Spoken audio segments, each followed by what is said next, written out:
안녕하십니까. 부동산 관련된 9번째 시간 시작하겠습니다. 부동산 거래시 주의사항 중에서 이제 첫 번째, 두 번째 거는 했었고요. 이제 3, 4, 5, 6 네 가지 남았는데 두 개씩 쪼개서 짧게 하도록 하겠습니다. 먼저 임대차 보증금 반환과 원상복구 의무에 대해서 말씀드리겠는데요. 그 주택을 임대차하거나 상가를 임대차했을 때는 그거를 이제 빌린 사람이 주택의 경우에는 별일 없습니다만 상가 경우에는 크게 수선을 해서 쓰는 경우가 많아요. 그런데 그거를 기간이 끝나고 나서 원상대로 복구해서 반환을 해야 되느냐 말아야 되느냐는 얘기가 있는데, 이거는 임차인 입장에서는 당연히 원상복구해서 반환해 주어야 합니다. 특히 상가 같은 경우에는 사실은 그 수선을 해서 시설을 한 게 사실은 가치가 훨씬 상승됐음에도 불구하고, 이거를 다시 원상태도 복구하는 거는 경제적인 측면에서 봤을 때 손실 아닐까라고 의문을 갖는 경우도 있습니다만은, 다음 임차인이 어떻게 사용할지를 모르기 때문에 임대인 입장에서도 부득불 원상복구를 요구하게 됩니다. 그래서 이걸 내용을 이제 설명을 들어가면, 임대차 계약 만료 시 임차인이 갖는 원상복구 의무와 임대인의 보증금 반환 의무는 동시 이행 의무이다 라고 이제 써놨는데요. 그러니까 임차인은 이제 그 의무적으로는 자기가 그 내용물을 사용했던 그 임차물을 원상을 해주고 그리고 돈을 돌려받아야 되는 권리가 있는가 하면, 임대인은 돈을 돌려주는 의무도 있지만 그 임대차 목적물을 원상복구를 해달라고 할 수 있는 그런 권리가 있습니다. 그런데 이 두 개의 의무는 동시이행 의무고요. 가로 열고 제가 동시이행 항변권이라는 거는 동시이행을 해달라고 요구할 수 있는 권리가 있다, 이런 얘기입니다. 그래서 이제 원상복구 관련해서 법적 다툼이 자주 발생을 해요. 예를 들어서 동시이행인데 실질적으로 동시이행이 일어나기는 쉽지 않습니다. 왜냐하면 돈을 줌과 동시에 원상복구를 해주느냐, 아니면 내가 돈 주면 원상복구해, 이게 이런 게 다툼이 실제로 있을 수가 있는데요. 이제 이렇게 다툼이 생기면 임대인의 보증금은 반환을 거부하겠죠. 그다음에 임차인은 목적물 인도를 거부하는 등의 이제 문제가 생깁니다. 그렇게 되면 결국 이제 소송에 이르게 되는데, 사실 이 소송이라는 거는 말이 좋아서 법대로 해 하고 이제 소송을 걸게 되지만, 그 소송의 목적되는 금액이 1,000만 원 이하가 되면 사실은 소송을 그냥 하는 게 아니고 대부분의 경우 변호사를 수반해서 법률 대리인을 통해서 소송을 진행을 하는데, 변호사를 선임하는 비용이 적지 않죠. 그리고 적지 않은 비용을 목적으로 해서 변호사를 선임할 때 변호사가 사실 이를 거부하는 게 일반적입니다. 왜 그러냐면, 소송을 해서 자기가 이겼을 때 성공보수를 받고자 하는 게 당연한데 성공보수를 받을 만한 금액도 안 되는 경우가 많은 거예요. 그래서 보통 1,000만 원짜리 이하 소송 같은 경우에는 변호사가 수임을 안 하려고 하고, 그러다 보니까 사실은 소송 없이 결국은 억울한 사람이 억울하게 당하는 걸로 끝나는 경우가 많습니다. 그래서 사실은 동시이행 항변권을 그런 거 안 하기로 동시이행 항변권을 주장하지 않기로 하자라는 특약을 넣는 경우가 있어요. 물론 이게 제가 말씀드린 것처럼 동시이행 항변권을 주장하지 말자 이렇게 특약에 넣는 게 아니고요. 예를 들어서 나중에 임대차 계약 종료 시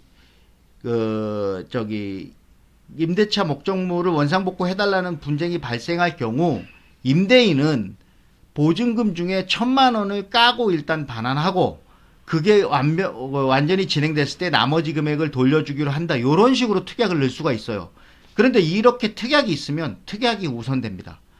왜냐하면 이거는 강행 규정이 아니기 때문에. 강행 규정이라는 거는 법이 이거 하는 거는 어떤 일이 있어도 그 개인 간의 약속으로 변경할 수 없다, 이게 강행 규정입니다. 그래서 그런 식으로 특약상의 계약에 넣었으면 그거는 동시행 항변권은 강행 규정이 아니기 때문에 그 특약이 인정이 돼요. 좀 더 사무실을 예를 들어서 이제 이렇게 할 수 있어요. 사무실이나 상가를 예를 들어서 아까 제가 초반에 말씀드렸던 것처럼 상가를 그 식당을 하기 위해서 깔끔하게 단장을 했어요. 단장을 했는데 나가려고 했는데 이게 새로운 세입자가 들어와서 식당을 하겠다고 들어가지고 권리금을 주고 인수를 하면 좋은데, 계약 기간이 만료될 때까지 새로운 임차인이 안 나타나서 기존 임차인은 어쩔 수 없이 나가게 됐습니다.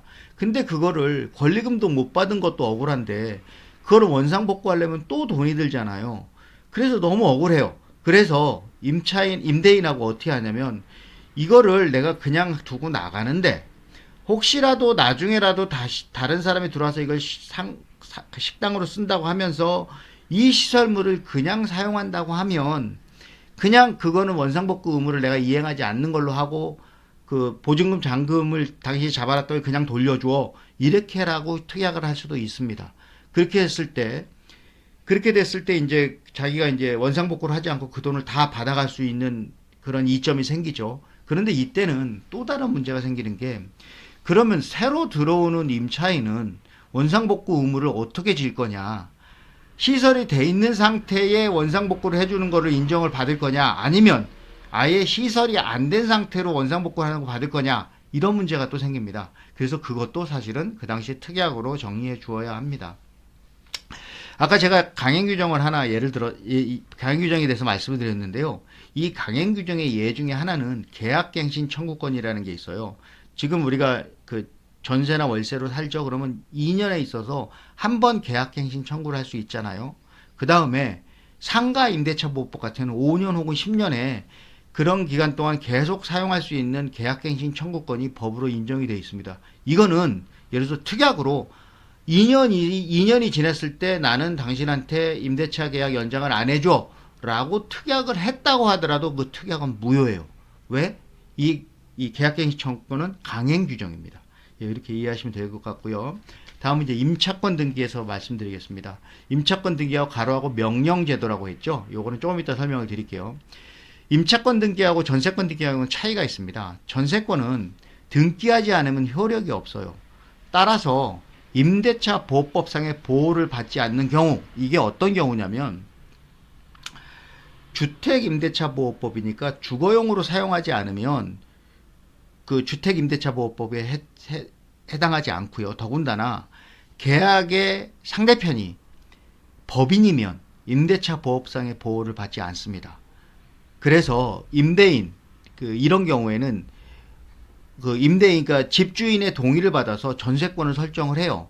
예를 들어서 그 윤석열 대통령이 삼성 아크로비스타 건물을 삼성한테 전세를 줬습니다. 그랬을 때 삼성이 아크로비스타 건물에 대해서 전세권 설정을 했어요.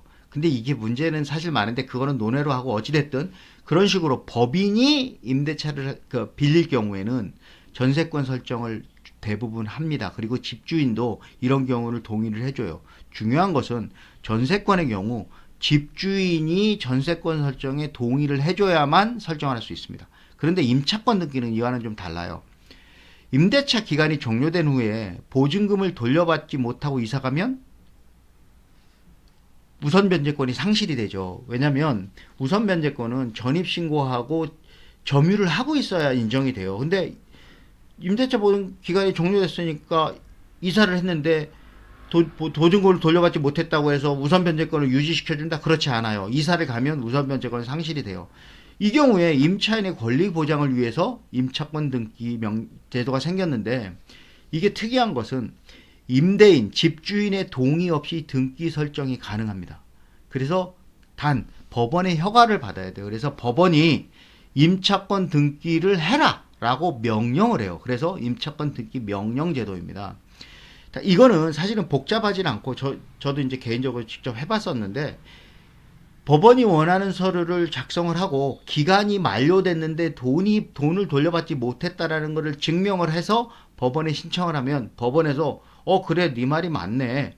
너는 임대차 기간이 종료됐는데 보증금을 못 돌려받았네 하고 임차권 등기 명령을 내려줍니다. 그러면 그 등기부 등본에 누가의 임차권이 등기됐다라는 게 표시가 돼요. 그러면 그 부동산은 앞으로 임차권 등기가 말소되지 않으면 새로운 임차인을 받기도 어렵고 매매를 하기도 어렵습니다.